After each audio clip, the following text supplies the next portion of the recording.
Welcome to my YouTube channel. ಈ reading two side ಲವರ್ಸ್ಗೆ, ಅಂದರೆ ಒಬ್ಬ ವ್ಯಕ್ತಿನ ನೀವು ಪ್ರೀತಿ ಮಾಡ್ತಾ ಅತಿಯಾಗಿ ಆ ವ್ಯಕ್ತಿನ ನಿಮ್ಮನ್ನು ಪ್ರೀತಿ ಮಾಡ್ತಾಯಿದ್ರೆ ಈ ರೀಡಿಂಗ್ ನಿಮಗಾಗಿ, ಮತ್ತು ಮ್ಯಾರೇಜ್ ಆಗಿ ಸಪ್ರೇಷನ್ ಆಗಿದ್ರೆ ಆ ವ್ಯಕ್ತಿನ ನಿಮ್ಮನ್ನು ಅತಿಯಾಗಿ ಪ್ರೀತಿ ಮಾಡ್ತಿದ್ರೆ ಸೊ ಈ ರೀಡಿಂಗ್ ನಿಮಗಾಗಿ ಅಷ್ಟೇ. ಬೇರೆ ಯಾವುದೇ ಥರ್ಡ್ ಪಾರ್ಟಿ ಸಿಚುಯೇಷನ್ಗೆ ಹೋಗಿದ್ರೆ ಈ ರೀಡಿಂಗ್ ನಿಮಗಲ್ಲ. ಥರ್ಡ್ ಪಾರ್ಟಿ ಸಿಚುಯೇಷನ್ ಅಂದರೆ ಇನ್ನೊಬ್ಬ ವ್ಯಕ್ತಿ ಜೊತೆ ನೋಡುವಂಥ ನನ್ನ ವ್ಯೂವರ್ಸು, ಅವ್ರು ಪ್ರೀತಿಸೋಂಥ ವ್ಯಕ್ತಿ ಮೌನವಾಗಿದ್ದಾರೆ, ಯಾಕೇನು ರಿಪ್ಲೈ ಮಾಡ್ತಾಯಿಲ್ಲ. ನೋಡುವಂಥ ನನ್ನ ವ್ಯೂವರ್ಸು ಮೌನವಾಗಿದ್ದಾರೆ, ಅವ್ರು ಪ್ರೀತಿಸೋಂಥ ವ್ಯಕ್ತಿ ಇವ್ರಿಗೆ ಮೌನವಾಗಿದ್ದಾರೆ, ಬಟ್ ಅವ್ರ ಕಡೆಯಿಂದ ಯಾವುದೇ ರಿಪ್ಲೈ ಬರ್ತಾಯಿಲ್ಲ. ಇವ್ರು ಪ್ರೀತಿಸೋಂಥ ವ್ಯಕ್ತಿ ಮೌನವಾಗಿದ್ದಾರೆ, ರಿಪ್ಲೈ ಬರ್ತಾಯಿಲ್ಲ, ಯಾಕೆ? ಸೊ ನೋಡೋಣ. ನೀವು ಪ್ರೀತಿಸೋಂಥ ವ್ಯಕ್ತಿ ಸೈಲೆಂಟ್ ಆಗಿದ್ದಾರೆ, ಅವ್ರ ಸೈಡಿಂದ ರಿಪ್ಲೈ ಬರ್ತಾಯಿಲ್ಲ. ಸೊ ನೀವೇನೇ ಎಫರ್ಟ್ಸ್ ಹಾಕಿದ್ರೇನು ಸೊ ಅದು ಎಲ್ಲ ವ್ಯರ್ಥ ಆಗ್ತಾಯಿದೆ. ಸೊ ಅದ್ರ ಬಗ್ಗೆ ನೋಡೋಣ, ಅವ್ರು ಯಾಕೆ ಸೈಲೆಂಟ್ ಆಗಿದ್ದಾರೆ ಅಂತ. ನೀವು ಪ್ರೀತಿಸೋಂಥ ವ್ಯಕ್ತಿ ಯಾಕೆ ಸೈಲೆಂಟ್ ಆಗಿದ್ದಾರೆ ನೋಡುವಂಥ ನನ್ನ ವ್ಯೂವರ್ಸ್, ಅವ್ರು ಪ್ರೀತಿಸೋಂಥ ವ್ಯಕ್ತಿ ಯಾಕೆ ಸೈಲೆಂಟ್ ಆಗಿದ್ದಾರೆ. ಸೊ ನೀವೇನೋ ಎಫರ್ಟ್ಸ್ ಹಾಕ್ತಾಯಿದ್ರ, ಬಟ್ ಅವ್ರ ಕಡೆಯಿಂದ ಎಫರ್ಟ್ಸ್ ಬರ್ತಾಯಿಲ್ಲ. ಸರಿ, ನೋಡೋಣ. ಸೊ ಇದೊಂದು ಜನರಲ್ ಟ್ಯಾರೋ ಟ್ರೇಡಿಂಗ್ ಆಗಿರುತ್ತೆ ಅಷ್ಟೇ. ಹುಡುಗ ನೋಡ್ತಾರೆ ಹುಡುಗಿಗೆ ಅಂದ್ಕೊಳ್ಳಿ, ಅಥವಾ ಮೇಲೆ ನೋಡ್ತಾರೆ ಫೀಮೇಲ್ಗೆ ಅಂದ್ಕೊಳ್ಳಿ ಅಷ್ಟೇ.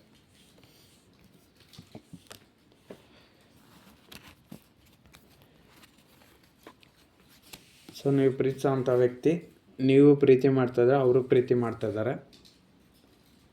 2 ಇಯರ್ಸ್ನಿಂದ ಅಥವಾ 2 ಮಂತ್ಸ್ನಿಂದ ಅವರು ನಿಮಗೋಸ್ಕರ ನೀವು ಬರ್ತೀರಾ ಅಂತ ಅವರು ನಿಮ್ಮ ಬಗ್ಗೆ ಯೋಚನೆ ಮಾಡ್ತಾಯಿದ್ದಾರೆ. ನಿಮ್ಮ ಕಡೆ ಬರಬೇಕಂತ ತುಂಬ ಪ್ರಯತ್ನ ಮಾಡ್ತಾಯಿದ್ದಾರೆ. ಬಟ್ ಅವರು ನಿಮ್ಮ ಕಡೆ ಬರ್ದಿರೋದಕ್ಕೆ ಸ್ಟೇಟಸ್ಸು, ಫೈನಾನ್ಷಿಯಲು, ಅಥವಾ ಫ್ಯಾಮಿಲಿ,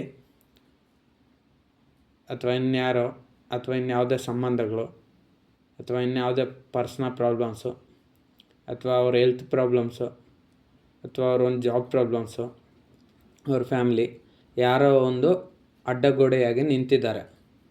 ಅಂದರೆ ನಿಮ್ಮ ಸೈಡಕ್ಕೆ ಬರೋಕ್ಕಾಗದೆ ಅವರು ಆ ಒಂದು ಸ್ಥಳದಲ್ಲೇ ಇರೋ ಥರ ಬಂಧಿತರಾಗಿದ್ದಾರೆ.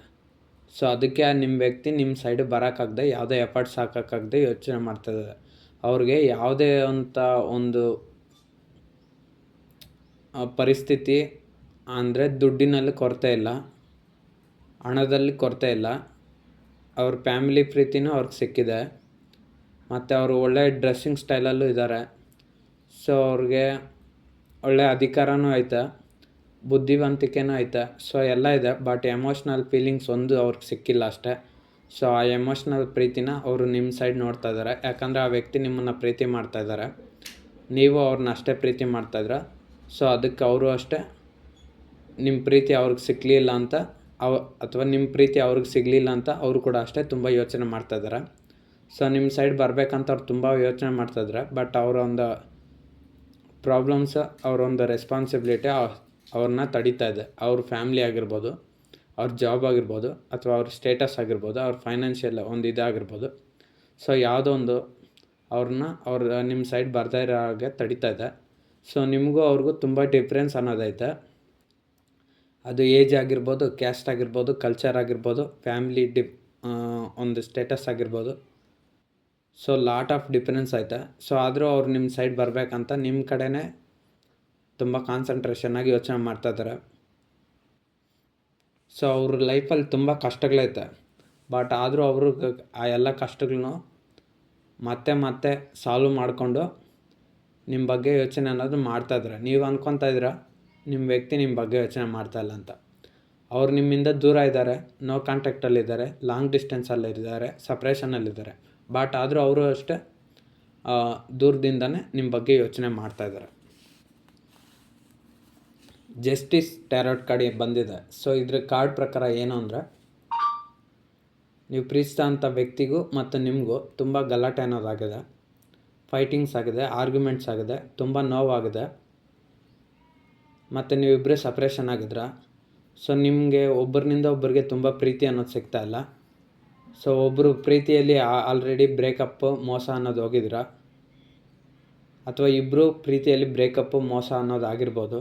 ಸೊ ಅದಕ್ಕೋಸ್ಕರ ಈ ವ್ಯಕ್ತಿನೂ ಅದೇ ರೀತಿ ಮಾಡ್ತಾರಾ ಅಂತ ಅವ್ರಿಗೂ ಡೌಟ್ ಇದೆ, ಮತ್ತು ನಿಮಗೂ ಡೌಟ್ ಇದೆ.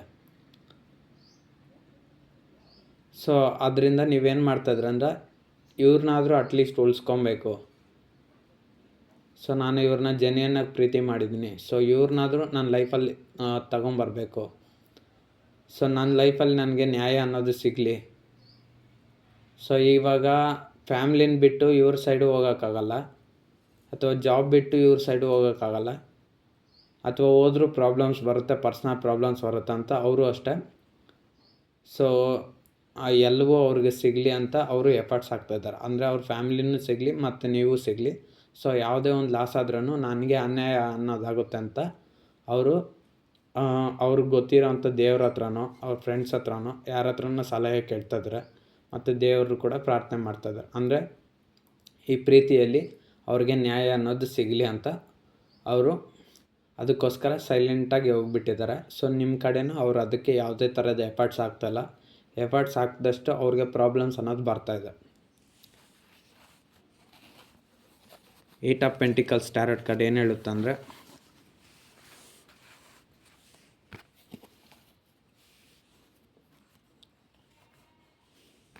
So 8 of pentacles tarot card ಏನು ಹೇಳುತ್ತಂದರೆ, ಅವರು ನಿಮಗೋಸ್ಕರ ತುಂಬ ಎಫರ್ಟ್ಸ್ ಹಾಕ್ತಾಯಿದ್ದಾರೆ. ಅವ್ರ ಜೀವನದಲ್ಲೂ ತುಂಬ ದುಡ್ಡು ಅನ್ನೋದೈತೆ, ತುಂಬ ಆಸ್ತಿವಂತರಾಗಿದ್ದಾರೆ. ಅವರು ಕೂಡ ಅಷ್ಟೇ ತುಂಬ ಶ್ರೀಮಂತಿಕೆ ಇದ್ದಾರೆ. ಬಟ್ ಆದರೂ ನಿಮ್ಮ ಪ್ರೀತಿಗೋಸ್ಕರ ತುಂಬ ಕಷ್ಟಪಡ್ತಾಯಿದ್ದಾರೆ. ಬಟ್ ಆದರೂ ಆ ಕಷ್ಟ ಅನ್ನೋದು ಅವ್ರಿಗೂ ಸಾಕಾಗ್ತಾಯಿಲ್ಲ. ಅಂದರೆ ನಿಮ್ಮನ್ನು ಪಡ್ಕೊಬೇಕಂತ ಅವರು ಅಷ್ಟೇ ಅವ್ರ ಫ್ಯಾಮ್ಲಿಯಲ್ಲಿ ತುಂಬ ಪ್ರೆಷರ್ ಮಾಡ್ತಾ ಇರ್ಬೋದು, ಅವ್ರ ಮನೆಯಲ್ಲಿ ಸಂಬಂಧಗಳನ್ನ ನೋಡ್ತಾ ಇರ್ಬೋದು, ಆದರೂ ಅದನ್ನು ಅವಾಯ್ಡ್ ಮಾಡ್ತಾ ಇರ್ಬೋದು. ಅಥವಾ ಇನ್ನು ಮ್ಯಾರೇಜಾಗಿ ಸಪ್ರೇಷನ್ ಆಗಿದ್ರೂ ಅಷ್ಟೇ ಅವ್ರಿಗೆ ತುಂಬ ಕೆಲಸಗಳಿದ್ರೂ ನಿಮ್ಮ ಬಗ್ಗೆನೇ ಯೋಚನೆ ಮಾಡ್ತಾ ಇರ್ಬೋದು. ನೀವು ಅಥವಾ ನೀವು ಪ್ರೀತಿಸೋಂಥ ವ್ಯಕ್ತಿ 8 ಮಂತ್ಸ್ ಅಥವಾ 8 ಇಯರ್ಸ್ನಿಂದ ನೀವು ಅವ್ರಿಗೋಸ್ಕರ 8 ಇಯರ್ಸ್ನಿಂದ ಎಫರ್ಟ್ಸ್ ಹಾಕಿರ್ಬೋದು, ಅಥವಾ ಅವ್ರು ನಿಮಗೋಸ್ಕರ 8 ಇಯರ್ಸ್ ಎಫರ್ಟ್ಸ್ ಹಾಕಿರ್ಬೋದು. ಬಟ್ ಆದರೆ ನೀವಿಬ್ಬರು ಪ್ರೀತಿಯಲ್ಲಿ 8 ವರ್ಷದಿಂದ ಇರ್ಬೋದು. ಸೊ ಅಥವಾ ನೀವಿಬ್ಬರು ಬ್ರೇಕಪ್ ಆಗಿ 8 ವರ್ಷ ಆಗಿರ್ಬೋದು, ಅಥವಾ ನೀವಿಬ್ಬರು ಸಪ್ರೇಷನ್ ಆಗಿ 8 ಇಯರ್ಸ್ ಆಗಿರ್ಬೋದು, ಅಥವಾ ನೀವಿಬ್ಬರು ಮ್ಯಾರೇಜ್ ಆಗಿ 8 ವರ್ಷ ಆಗಿರ್ಬೋದು. ಸೊ 8 ಅನ್ನೋದು ಪ್ರಾಮಿನೆಂಟ್ ಐತೆ. ಸೊ ಇಷ್ಟು ದಿವಸದಿಂದ ನಿಮಗೆ ಪ್ರಾಬ್ಲಮ್ಸ್ ಅನ್ನೋದು ಯಾರೋ ಒಬ್ರಿಗೆ ಐತೆ. ಸೊ ಅದಕ್ಕೋಸ್ಕರ ಅವರು ಇವಾಗ ಯಾವುದೇ ಥರ ಪ್ರಾಬ್ಲಮ್ಸ್ ಎಫರ್ಟ್ಸ್ ಹಾಕಿದ್ರೂ ಸೊ ಅಲ್ಲಿಂದ ಪ್ರಾಬ್ಲಮ್ಸ್ ಅನ್ನೋದು ತುಂಬ ಜಾಸ್ತಿ ಆಗುತ್ತಂತ ಅವರು ಸೈಲೆಂಟ್ ಆಗಿಬಿಟ್ಟಿದ್ದಾರೆ. ಎಂಪ್ರೆಸ್ ಟ್ಯಾರೋಟ್ ಕಾರ್ಡ್ ಏನು ಹೇಳುತ್ತಂದರೆ, ಅವ್ರ ಲೈಫಲ್ಲಿ ಅವ್ರಿಗೆಲ್ಲ ಐತೆ. ಬಟ್ ಆದರೆ ಅವ್ರಿಗೆ ಒಂದು ಕಡೆ ಅವ್ರಿಗೊಂದು ಎಮೋಷ್ನಲ್ ಪ್ರೀತಿ ಅನ್ನೋದು ಒಂದು ಸಿಕ್ಕಿಲ್ಲ. ಬಟ್ ಅದನ್ನು ನೀವು ಕೊಟ್ರಿ. ಬಟ್ ಅವಾಗ ಅವ್ರು ಏನು ಮಾಡಿದರು, ಅವರೊಂದು ನಡವಳಿಕೆಯಿಂದ ಅವ್ರ ಪ್ರೀತಿನ ದೂರ ಮಾಡಿಕೊಂಡ್ರು. ಸೊ ಆದ್ದರಿಂದ ಅವರು ಇವಾಗ ಅವರು ಒಳ್ಳೆ ಸ್ಥಾನದಲ್ಲಿರ್ಬೋದು. ಅಂದರೆ ಎಂಪ್ರೆಸ್ ಟ್ಯಾರೋಟ್ ಕಾರ್ಡ್ ಅಂದರೆ ನೀವು ಪ್ರೀತಿಸೋಂಥ ವ್ಯಕ್ತಿಗೆ ಯಾವುದೇ ಥರದ ಕೊರತೆ ಇಲ್ಲ. ಅವ್ರಿಗೆ ಕೊರತೆ ಅನ್ನೋದು ಒಂದಾಗಿದೆ ಅಂದರೆ ಅದು ಎಮೋಷ್ನಲ್ ಪ್ರೀತಿ. ಸೊ ಅದು ಒಂದಕ್ಕೋಸ್ಕರನೇ ಅವ್ರು ಇವಾಗ ನಿಮ್ಮ ಸೈಡ್ ನೋಡ್ತಾ ಇದ್ದಾರೆ. ಸೊ ಇದು ಲವ್ ಟ್ಯಾರೋಟ್ ರೀಡಿಂಗ್ ಆಗಿರೋದ್ರಿಂದ ನೋಡಿ, ಇಲ್ಲಿ ಎಂಪ್ರೆಸ್ ಟ್ಯಾರೋಟ್ ಕಾರ್ಡ್ ಬಂದಿದೆ. ಆ ವ್ಯಕ್ತಿ ನಿಮ್ಮ ಸೈಡೇ ನೋಡ್ತಾ ಇದ್ದಾರೆ, ಅಂದರೆ ಅಪೋಸಿಟ್ ಸೈಡ್ ನೋಡ್ತಾ ಇದ್ದಾರೆ. ಆ ವ್ಯಕ್ತಿಗೆ ಅಲ್ಲಿ ಎಲ್ಲ ಐತೆ, ನೇಚರ್ ಐತೆ, ಒಳ್ಳೆ ಡ್ರೆಸ್ ಐತೆ, ಇಲ್ಲಿ ಸಿಂಹಾಸನ ಐತೆ, ಇನ್ನೇನು ಬೇಕು. ಸೊ ಆ ವ್ಯಕ್ತಿ ಇರೋವಂಥ ಜಾಗದಲ್ಲಿ ಎಲ್ಲ ಫೆಸಿಲಿಟೀಸ್ ಐತೆ, ಆದರೂ ಆ ವ್ಯಕ್ತಿ ಇನ್ನೊಂದು ಸೈಡ್ ನೋಡ್ತಾಯಿದ್ರೆ. ಸೊ ಆ ವ್ಯಕ್ತಿ ನೋಡೋವಂಥ ನೋಟ, ಸೊ ಇದೇ ಥರ ಎಕ್ಸಾಂಪಲ್ ಇದು. ಸೊ ಆ ವ್ಯಕ್ತಿ ಯಾವ ಸೈಡ್ ನೋಡ್ತಾ ಇದ್ದಾರೆ ಅದೇ ಥರ ನೀವು ಪ್ರೀತಿಸೋಂಥ ವ್ಯಕ್ತಿಯ ಒಂದು ಥಾಟ್ಸು ಯೋಚನೆಗಳು ಕೂಡ ನಿಮ್ಮ ಸೈಡ್ ಅನ್ನೋದು ಇದೆ. ಸೊ ಆ ವ್ಯಕ್ತಿ ಕೂಡ ಅಷ್ಟೇ, ಆ ವ್ಯಕ್ತಿಗೆ ಎಲ್ಲ ಇದ್ರೇನು ನೀವು ಪ್ರೀತಿಸೋಂಥ ವ್ಯಕ್ತಿಗೆ ದುಡ್ಡಿರ್ಬೋದು, ಹಣ ಇರ್ಬೋದು, ಅಂತಸ್ತು ಇರ್ಬೋದು, ಅವ್ರ ಫ್ಯಾಮಿಲಿ ಚೆನ್ನಾಗಿ ನೋಡ್ಕೊತಾ ಇರ್ಬೋದು, ಅವ್ರಿಗೇನು ಕೊದುವೆ ಇಲ್ದ ಯಾವುದೇ ಥರದ ಅನಾನುಕೂಲ ಇಲ್ದಾಗೆ ನೋಡ್ಕೊತಾ ಇರ್ಬೋದು, ಎಲ್ಲ ಚೆನ್ನಾಗಿರ್ಬೋದು. ಬಟ್ ಅವ್ರಿಗೆ ಒಂದು ಸಿಗ್ತಾ ಇಲ್ಲ. ಸೊ ಅದೇ ಲೈಫ್ ಪಾರ್ಟ್ನರ್ ಅನ್ನೋ ಒಂದು ಮೊಮೆಂಟ್ ಇದೆಯಲ್ಲ, ಎಮೋಷ್ನಲ್ ಪ್ರೀತಿ, ಅದು ಅನ್ನೋದು ಸಿಗ್ತಾಯಿಲ್ಲ. ಮೋಸ್ಟ್ಲಿ ಇವತ್ತಿನ ಕಾಲದ ಪ್ರಪಂಚದಲ್ಲಿ ಪ್ರೀತಿ ಅನ್ನೋದು ಡೈಲಿ ನ್ಯೂಸ್ ಪೇಪರ್ಸ್ ಅದೆಲ್ಲ ನೋಡ್ತಾ ಇರ್ತಿರಲ್ಲ, ನಿಜವಾದ ಪ್ರೀತಿ ಸಿಗ್ತಾ ಇರಲ್ಲ. ಸೊ ಎಲ್ಲ ಮೋಸ ಆಗ್ತಾ ಇರುತ್ತೆ. ಸೊ ಅದಕ್ಕೋಸ್ಕರ ಅವರು ಕೂಡ ಅಷ್ಟೇ ಎಲ್ಲ ಕಡೆ ನೋಡಿರ್ತಾರೆ, ಅವ್ರಿಗೂ ನಿಜವಾದ ಪ್ರೀತಿ ಸಿಕ್ಕಿರಲ್ಲ. ಸೊ ಅದಕ್ಕೋಸ್ಕರ ಅವರು ಕೂಡ ತುಂಬ ಎಮೋಷ್ನಲ್ ಆಗ್ತಾಯಿದ್ದಾರೆ, ಅದಕ್ಕೆ ಸೈಲೆಂಟ್ ಆಗಿಬಿಟ್ಟಿದ್ದಾರೆ. 8 ಆಫ್ ವಾಂಡ್ಸ್ ಟ್ಯಾರೋಟ್ ಕಾರ್ಡ್ ಏನು ಹೇಳುತ್ತಂದರೆ, ಅವ್ರು ನಿಮ್ಮ ಕಡೆ ಬರಬೇಕಂತ ತುಂಬ ಆತರ ಇದ್ದಾರೆ. ಬಟ್ ಆದರೆ ಬಂದರೆ ಮತ್ತೇನು ಪ್ರಾಬ್ಲಮ್ಸ್ ಬರುತ್ತೋ ಅಂತ ಅವರು ಒಂದು ಸಾರಿ ಬರ್ಬೇಕು ಅನ್ಕೊತಾರೆ, ಇನ್ನೊಂದು ಸಾರಿ ಬರಬಾರ್ದು ಅಂತ ಅವ್ರಿಗೆ 2 ಥರ ಯೋಚನೆ ಐತೆ. ಸೊ ಅವ್ರ ಲೈಫಲ್ಲಿ ಇವಾಗಿರೋ ಪ್ರಾಬ್ಲಮ್ಸ್ನೆಲ್ಲ ಅವ್ರು ಸರಿ ಮಾಡ್ಕೊತಾ ಇದ್ದಾರೆ. ಸೊ ಅವ್ರ ಲೈಫಲ್ಲಿ ಅವ್ರಿಗೆ ತುಂಬ ಪ್ರಾಬ್ಲಮ್ಸ್ ಆಗಿದೆ. ಸೊ ಮತ್ತೆ ನಿಮ್ಮ ಲೈಫಲ್ಲಿ ಬಂದು ನಿಮಗೆ ಮತ್ತೆ ಪ್ರಾಬ್ಲಮ್ಸ್ ಮಾಡೋದು ಬೇಡ ಅಂತ ಅವ್ರು ತುಂಬ ಯೋಚನೆ ಮಾಡ್ತಾಯಿದ್ದಾರೆ. ಸೊ ಅಂದರೆ ಅವ್ರನ್ನವರು ಇವಾಗ ಸರಿಪಡಿಸ್ಕೊತಿದ್ರು. ಅಂದರೆ ಫಸ್ಟ್ ನೀವು ತುಂಬ ಪ್ರೀತಿ ಕೊಟ್ಟಾಗ ಅವ್ರು ನೆಗ್ಲೆಕ್ಟ್ ಮಾಡಿಬಿಟ್ರು. ಅಂದರೆ ನೀವು ಅವ್ರ ಹಿಂದೆ ಫಾಲೋ ಮಾಡ್ತಾಯಿದ್ದಾಗ, ನೀವು ಅವ್ರಿಗೆ ಕೇರ್ ಮಾಡ್ತಿದ್ದಾಗ, ನೀವು ಅವ್ರನ್ನ ಮಾತಾಡ್ಸೋಕ್ಕೆ ತುಂಬ ಟ್ರೈ ಮಾಡ್ತಾಯಿದ್ದಾಗ ಅವ್ರು ಬೇಕಂತಲೇ ನಿಮ್ಮನ್ನು ರಿಜೆಕ್ಟ್ ಮಾಡಿದರು. ಅಂದರೆ ಪ್ರೀತಿ ಇದ್ರೂ ಇಲ್ದವ್ರ ಥರ ರಿಜೆಕ್ಟ್ ಮಾಡಿದರು. ಬಟ್ ಇವಾಗ ಅದೆಲ್ಲ ಆ ತಪ್ಪನ್ನು ಅರಿವು ಅವ್ರಿಗೆ ಆಗ್ತಾಯಿದೆ. ಸೊ ನಾನು ಅವ್ರಿಗೆ ಈ ಥರ ಮಾಡಿದೆ. ಸೊ ಇವಾಗ ನನಗೆ ಅದೇ ಥರ ತೊಂದರೆ ಆಗ್ತಾಯಿದೆ. ನಾನು ಒಬ್ಬಂಟಿ ಆಗಿಬಿಟ್ಟೆ. ಇವಾಗ ನಾನು ತುಂಬ ದುಃಖದಲ್ಲಿದ್ದೀನಿ ಅಂತ ನೋವು ಪಡ್ತಾಯಿದ್ದಾರೆ. ಬಟ್ ಆ ನೋವನ್ನ ನಿಮ್ಗೆ ಹೇಳ್ಕೊತಲ್ಲ, ಬಟ್ ಒಳಗಡೆ ಇರುತ್ತಲ್ಲ ಮನಸ್ಸು, ಅದರಲ್ಲಿ ನೋವು ಪಡ್ತಾಯಿರ್ತಾರೆ ಅಷ್ಟೇ. So 9 of cups tarot card ಬಂದಿರೋದು ನಿಮ್ಮ ಮೇಲೆ ಅತಿಯಾದ ಪ್ರೀತಿ ಅನ್ನೋದೈತೆ. ಸೊ ಆ ಪ್ರೀತಿನ ಎಲ್ಲೂ ಹೇಳ್ಕೊಳಕ್ಕಾಗ್ತಾಯಿಲ್ಲ. ಇವಾಗ ನೀವು ಕೂಡ ದೂರ ಆಗೋಗ್ಬಿಟ್ಟಿದ್ರ, ಲಾಂಗ್ ಡಿಸ್ಟೆನ್ಸ್ ಸಪ್ರೇಷನ್, ನೋ ಕಾಂಟ್ಯಾಕ್ಟಲ್ಲಿದ್ದೀರ. ಸೊ ಅವ್ರಿಗೆ ಏನು ಮಾಡ್ಬೇಕಂತ ಗೊತ್ತಾಗ್ದಿರ ಅವರು ಸೈಲೆಂಟಾಗಿ ಕೀಪ್ ಕ್ವೈಟ್ ಆಗಿಬಿಟ್ಟಿದ್ದಾರೆ. ಈ ಒಂದು ಸಿಚುವೇಶನ್ ಒಂದು 9 ಮಂತ್ಸ್ ಅಥವಾ 9 ಇಯರ್ಸ್ನಿಂದ ಈ ಪ್ರೊಸೆಸ್ ನಡೀತಾ ಇರ್ಬೋದು. ಸೊ ಅವರು ನಿಮ್ಮ ಸೈಡ್ ಬರಬೇಕಂದ್ರೆ ಅಥವಾ 8 ವರ್ಷ ಅಥವಾ 8 ಮಂತ್ಸ್ನಿಂದ ಅಥವಾ 8 ಡೇಸ್ನಿಂದ 8 ಅನ್ನೋದು ಪ್ರಾಮಿನೆಂಟು. ಸೊ ಇಲ್ಲಿ ಅಷ್ಟು ದಿವಸದಿಂದ ಅವರು ಪ್ರಯತ್ನ ಮಾಡ್ತಾಯಿದ್ದಾರೆ ನಿಮ್ಮ ಸೈಡ್ ಬರಬೇಕಂತ. ಆದರೂ ಧೈರ್ಯ ಅನ್ನೋದು ತಗೊಂಬರ್ತಾಯಿದ್ದಾರೆ. ಬಟ್ ಎಷ್ಟೇ ಧೈರ್ಯ ತಗೊಂಬರ್ದ್ರೂ ಮತ್ತೆ ಯಾವ ಥರ ಏನು ಪ್ರಾಬ್ಲಮ್ ಬಂದುಬಿಡುತ್ತೋ ಅಂತ ಒಂದು ಸ್ಟೆಪ್ ಬ್ಯಾಕ್ ಆಗ್ತಾಯಿದ್ದಾರೆ. ಅಂದರೆ ಧೈರ್ಯ ಎಲ್ಲ ತಗೊತಾರೆ, ಬಟ್ ಆದರೂ ನಿಮ್ಮ ಸೈಡ್ ಬರಬೇಕಾದ್ರೆ ಮತ್ತೆ ನಿಂತೋಗ್ತಾರೆ. ನಿಮ್ಮ ಕಡೆ ಏನೂ ಆ್ಯಕ್ಷನ್ಸ್ ತಗೊತಲ್ಲ. ಕನಿಷ್ಠ ಪಕ್ಷ ನಿಮ್ಮ ಫೋನ್ ಆದರೂ, ಮೆಸೇಜ್ ಆದರೂ, ಈ ವಾಟ್ಸಪ್ಪಲ್ಲಿ ಏನೋ ಒಂದು ರಿಪ್ಲೈ ಕೊಡಬೇಕು, ಸೂಚನೆ ಕೊಡಬೇಕು ಅನ್ಕೊತಾರೆ. ಬಟ್ ಆದರೆ ಅವ್ರು ಕೊಡ್ತಾಯಿಲ್ಲ. ಅಲ್ಲಿಗೆ ಸ್ಟಾಪ್ ಆಗಿಬಿಡ್ತಾರೆ. ಯೋಚನೆ ಬರುತ್ತೆ ರಿಪ್ಲೈ ನಿಮ್ಗೆ ಕೊಡಬೇಕಂತ, ಬಟ್ ಆದರೆ ಆಗ್ತಾಯಿಲ್ಲ. Queen of swords. ಸೊ ನಿಮ್ಮ ಪ್ರೀತಿಗೆ ಯಾರೋ ಒಬ್ಬರು ಅಡ್ಡ ಬರ್ತಾ ಇರ್ಬೋದು. ಮೋಸ್ಟ್ಲಿ ಅವ್ರ ಫ್ಯಾಮಿಲಿ ಒಪ್ಪದೇ ಇರ್ಬೋದು, ಅಥವಾ ಅವರು ಫಾದರು, ಮದರು, ಸೊ ಅಥವಾ ಅವ್ರಿಗಿರೋವಂಥ ಜಾಬು, ರೆಸ್ಪಾನ್ಸಿಬಿಲಿಟಿನೋ, ಅಥವಾ ನಿಮಗಿರುವಂಥ ಏಜು, ಕ್ಯಾಸ್ಟ್, ಕಲ್ಚರ್ ಡಿಫ್ರೆನ್ಸು, ಅಥವಾ ನಿಮ್ಮ ಕ್ಯಾಸ್ಟ್ ಬೇರೆ, ಅವ್ರ ಕ್ಯಾಸ್ಟ್ ಬೇರೆ. ಸೊ ಯಾವುದೋ ಒಂದು ಪ್ರಾಬ್ಲಮ್ಮು ತಡೆ ಹಿಡಿತದೆ. ಅಥವಾ ನೀವು ಜಾಬಲ್ಲಿ ಲೋ ಲೆವೆಲ್ ಜಾಬು, ಅಥವಾ ಅವ್ರ ಹೈ ಲೆವೆಲ್ ಜಾಬು, ಅಥವಾ ನೀವು ಹೈ ಲೆವೆಲ್ ಜಾಬು, ಅಥವಾ ಅವ್ರ ಲೋ ಲೆವೆಲ್ ಜಾಬು. ಅಂದರೆ ನೀವು ಜಾಸ್ತಿ ಸೂಪರ್ವೈಸರ್ ಆಗಿರ್ಬೋದು, ಅಥವಾ ಅವರು ಎಂಪ್ಲಾಯ್ ಆಗಿರ್ಬೋದು, ಅಥವಾ ನೀವು ಮ್ಯಾನೇಜರ್ ಆಗಿರ್ಬೋದು, ಅಥವಾ ಅವರು ಎಂಪ್ಲಾಯ್ ಆಗಿರ್ಬೋದು. ಸೊ ನೀವೊಂದು ಹೈ ಪೋಸ್ಟಲ್ಲಿರ್ಬೋದು, ಅವರು ಲೋ ಪೋಸ್ಟಲ್ಲಿರ್ಬೋದು. ಸೊ ಯಾವ ಥರ ಆದರೂ ಆಗಿರ್ಬೋದು. ಸೊ ಈ ಒಂದು ಕಾರಣದಿಂದನೂ ಅವ್ರು ನಿಮ್ಮ ಸೈಡ್ ಬರೋಕ್ಕಾಗದ್ರೆ ಒದ್ದಾಡ್ತಾ ಇದ್ದಾರೆ. 2 ಆಫ್ ಕಪ್ಸ್ ಟ್ಯಾರೋಟ್ ಕಾರ್ಡ್ ಇರೋದ್ರಿಂದ ನಿಮ್ಮ ಮೇಲೆ ಅತಿಯಾದ ಪ್ರೀತಿ ಅನ್ನೋದು ತುಂಬ ಜಾಸ್ತಿ ಇದೆ. ಸೊ ಮತ್ತೆ ನೀವೆಲ್ಲಿ ದೂರ ಆಗ್ಬಿಡ್ತೀರ ಅನ್ನೋ ಭಯದಿಂದನೂ ಸ್ವಲ್ಪ ಅವರು ನಿಮ್ಮ ಸೈಡ್ ಬರ್ತಾಯಿಲ್ಲ. ಸೊ ಮೋಸ್ಟ್ಲಿ ಅವ್ರ ತಂದೆ ತಾಯಿನೋ ಅಥವಾ ಅವ್ರ ಫ್ಯಾಮ್ಲಿನೋ ಅವ್ರ ಒಂದು ಜಾಬು ಯಾವುದೊಂದು ತೊಂದರೆ ಅನ್ನೋದು ಅಡ್ಡ ಬರ್ತಾಯಿದೆ. ಸೊ ಅದರಿಂದ ಅವ್ರು ನಿಮ್ಮ ಸೈಡ್ ಬರೋಕ್ಕಾಗ್ತಾಯಿಲ್ಲ. ಸೊ ನೀವು ಅಷ್ಟೇ ಅವ್ರಿಗೋಸ್ಕರ ತುಂಬ ಎಫರ್ಟ್ಸ್ ಹಾಕ್ತಾರೆ, ಬಟ್ ಆ ವ್ಯಕ್ತಿಯಿಂದ ಯಾವುದೇ ಥರ ರಿಪ್ಲೈ ಬರ್ತಾಯಿಲ್ಲ. 4 ಆಫ್ ಪೆಂಟಿಕಲ್ಸ್ ಟ್ಯಾರೋಟ್ ಕಾರ್ಡ್ ಏನು ಹೇಳುತ್ತಂದರೆ, ನೀವು ಪ್ರೀತಿಸಿದಂಥ ವ್ಯಕ್ತಿನ ನೀವು ಕಳ್ಕೊಂಬಿಡ್ತೀರಂತ ನಿಮಗೂ ಭಯ ಜಾಸ್ತಿ ಆಗಿದೆ. ಮತ್ತು ಆ ವ್ಯಕ್ತಿಗೂ ಅಷ್ಟೇ ಭಯ ಇದೆ. ನಿಮ್ಮನ್ನೆಲ್ಲ ಕಳ್ಕೊಂಬಿಡ್ತೀನಂತ ಅವ್ರಿಗೂ ಭಯ ಐತೆ. ಮೋಸ್ಟ್ಲಿ ನೀವು ಅವ್ರ ಲೈಫಲ್ಲಿ ಸಿಕ್ಕಿದ ಮೇಲೆ ನಿಜವಾದ ಪ್ರೀತಿ ಅಂತ ಅವ್ರಿಗೆ ಅನಿಸಿದೆ. ಸೊ ಅದಕ್ಕೋಸ್ಕರ ಅವ್ರು ಕೂಡ ಅಷ್ಟೇ ಬೇರೆ ವ್ಯಕ್ತಿಗಳ ಥರ ನಿಮ್ಮನ್ನು ಟ್ರೀಟ್ ಮಾಡ್ತಾಯಿಲ್ಲ. ನಿಮ್ಮ ಮೇಲೆ ಅತಿಯಾದ ಪ್ರೀತಿ ಇದೆ.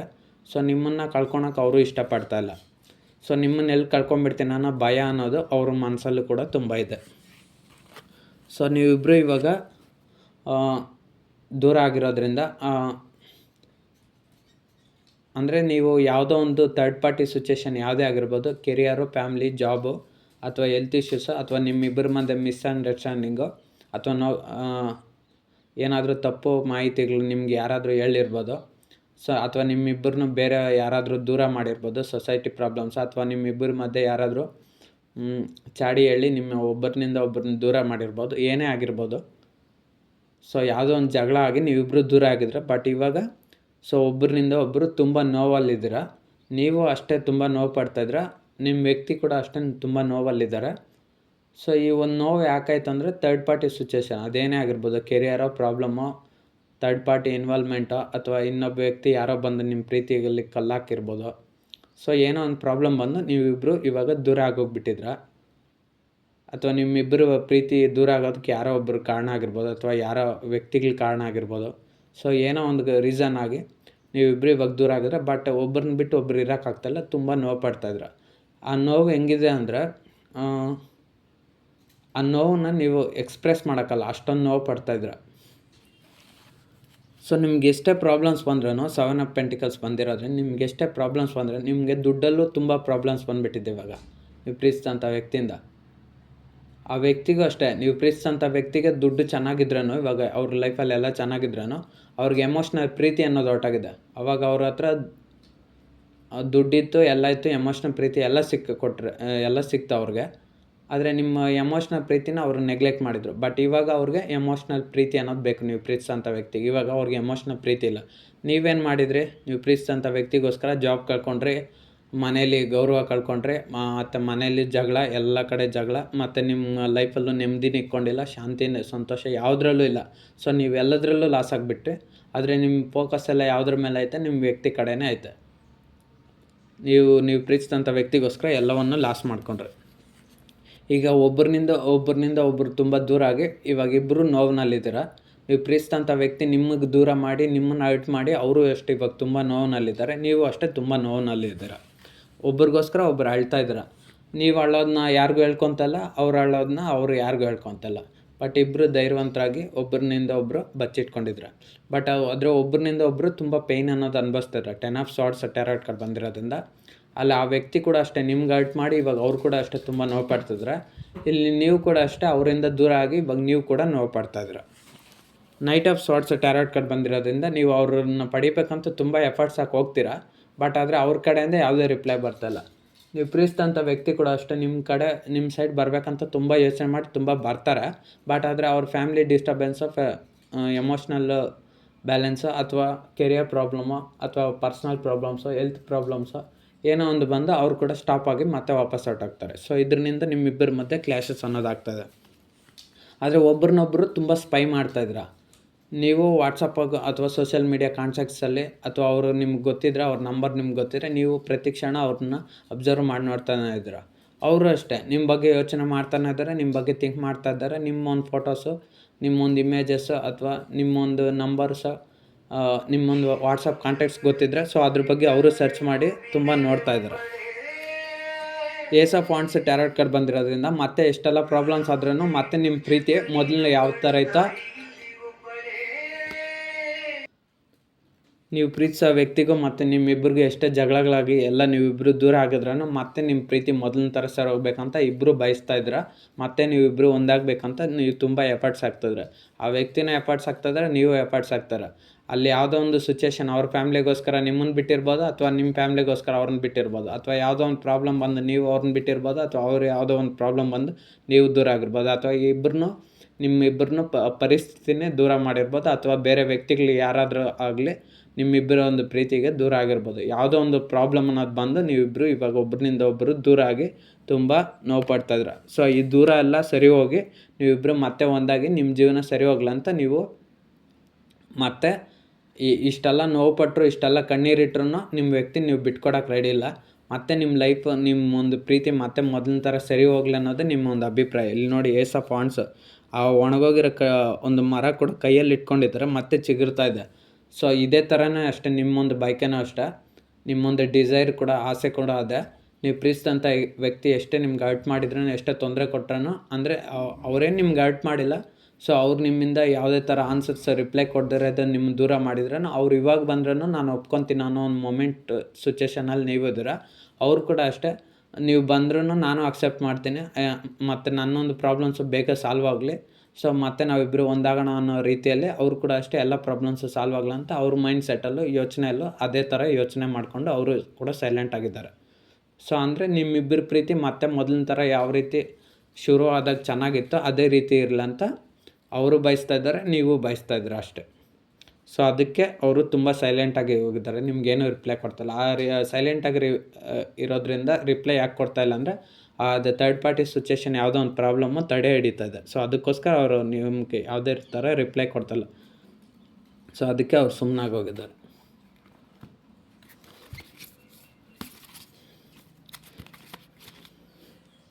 ಸೊ ಇದೊಂದು ಜನರಲ್ ಟ್ಯಾರೋ ಟ್ರೇಡಿಂಗ್ ಅಷ್ಟೇ. ನಿಮ್ಮ ಲೈಫಿಗೆ ರೆಸನೇಟ್ ಆದರೆ ಮತ್ತೆ ತೊಗೊಳ್ಳಿ, ಇಲ್ಲಾಂದರೆ ಅದರ್ವೈಸ್ ಈ ರೀಡಿಂಗ್ನ ಸ್ಕಿಪ್ ಮಾಡ್ಬೋದು. ನನ್ನ ಚಾನಲ್ ಯಾರೆಲ್ಲ ಲೈಕ್ ಮಾಡಿಲ್ಲ, ಶೇರ್ ಮಾಡಿ, ಸಬ್ಸ್ಕ್ರೈಬ್ ಮಾಡ್ಕೊಳ್ಳಿ. ಸೊ ಇದು ನಿಮ್ಗೆ ಎಷ್ಟು ರೆಸನೇಟ್ ಆಗುತ್ತೋ ಅಷ್ಟು ಮಾತ್ರ ತೊಗೊಳ್ಳಿ ಅಷ್ಟೇ.